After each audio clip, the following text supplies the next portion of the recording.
Coming to Kindle Unlimited this April, Esteemed Goddess of. Hell's aspiring angel takes on a demonic dominatrix in this all-new Esteemed series adventure. Pre-order your copy of Esteemed Goddess of on Kindle Unlimited or pick up the paperback today.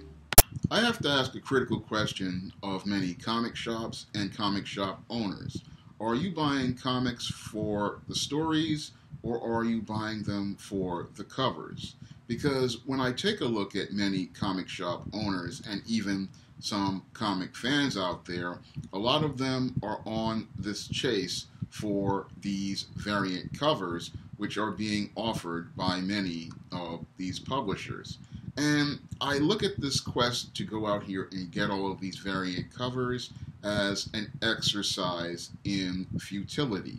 Because many of these people, whether they be comic shop owners or comic book collectors, they're thinking that they can go out here and get one of these variant covers and they're going to have one of these collectibles that's going to be worth a lot of money. And it's clear to me that neither the comic shop owners or many of the collectors out there understands the concept of basic economics. Now, in order for something to have value, there has to be, one, a limited supply of something, and two, there has to be a growing demand for something. And when I take a critical examination of this whole thing as related to variant covers, I see a situation that mirrors the speculator boom of the 1990s when we had all of these people going out here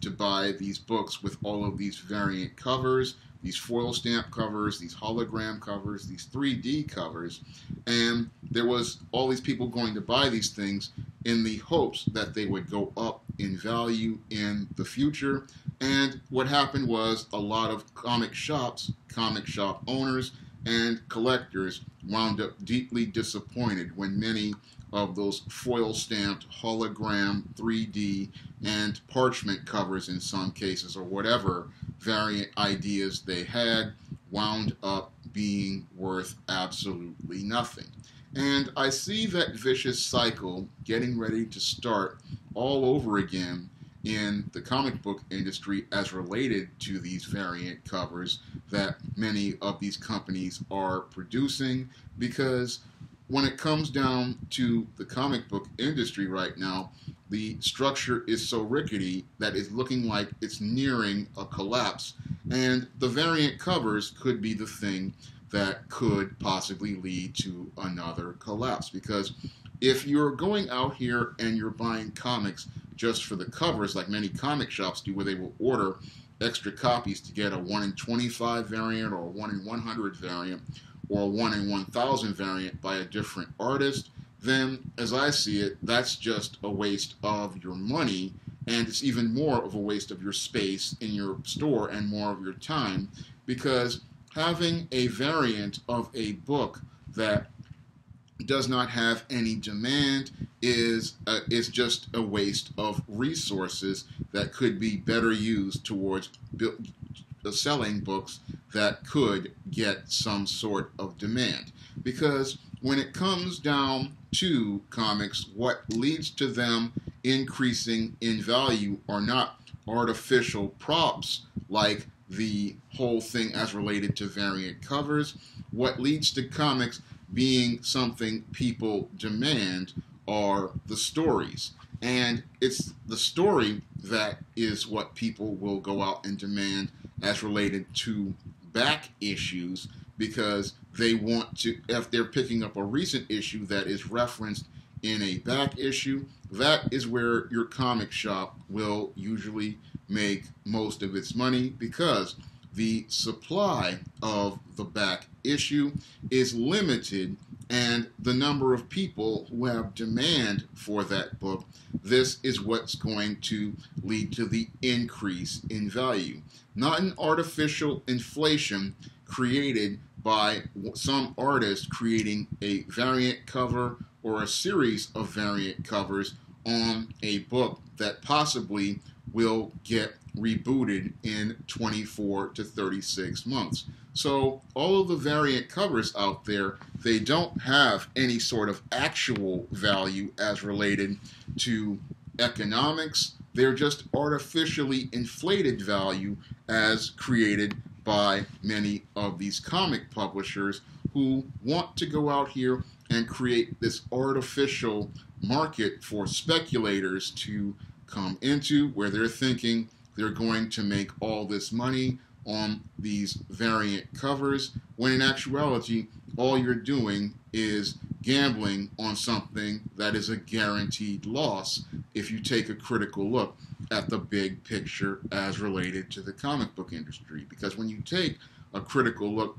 at the comic book industry's big picture, all of these variant covers, they are going to be just as worthless as the variant covers of many books that came out in the 90s, because with all of these series continuing to get canceled and rebooted every 24 to 36 months, people don't have an incentive to go out here and look for those back issues, because oftentimes everything in those back issues winds up getting invalidated in the next relaunch. So the value of that variant cover isn't even worth the cover price of that book. And that's where I see what's going on as related to this whole variant cover scheme, which has been going on for the last couple of years. Because when I look at many of these comics in their digital formats, you'll see 3, 4, 5 variant covers,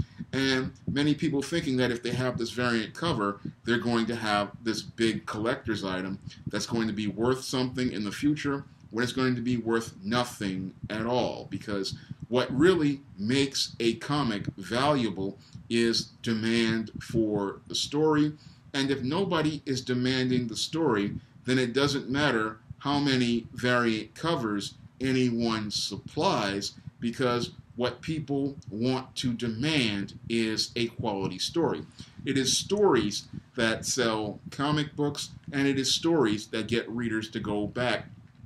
to buy old back issues, and it is stories that give readers incentive to go from those old stories to go buy new issues. It is the story that people want to buy, and it is not the cover. And this is the cover may get you into the comic, but it is the story that keeps you coming back for the next issue. So when I take a critical examination of this variant scheme that's been going on, I see something that could really wind up destroying the comic book industry long term, because a handful of people in the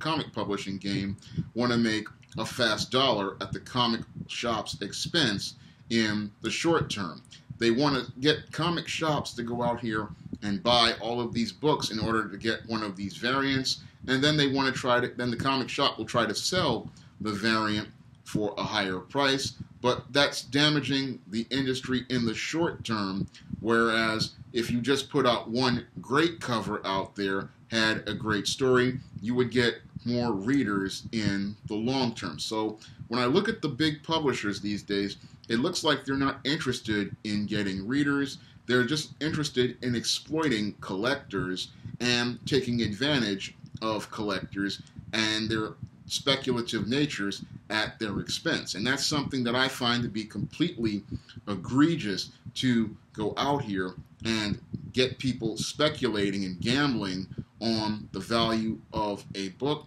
without giving them a story that would lead to them generating the demand that book should get. Because as I see it, what makes a book valuable isn't the supply of books, whether they have regular covers or variant covers. It is the demand for those books based on crafting a great story that gets readers coming back for the current issue